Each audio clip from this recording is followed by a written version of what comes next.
రోజు చూడని ఇంత హాయిని మరిచిపోదు మనసు. ఒదిగి ఉండి నీ వాకిటిలో బదులు కోరి నే నిలుచున్నా.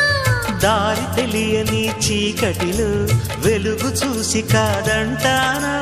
ఊరించి ఇది ఏ మాసం? ప్రేమించే ప్రతి గుండెను అందెల సందడి చేసే హేమంతం ఇది. మన సొంతం అయినది. కిలకిల నవ్వే కోయిల కోసం వచ్చింది మధుమాసం. మిలమి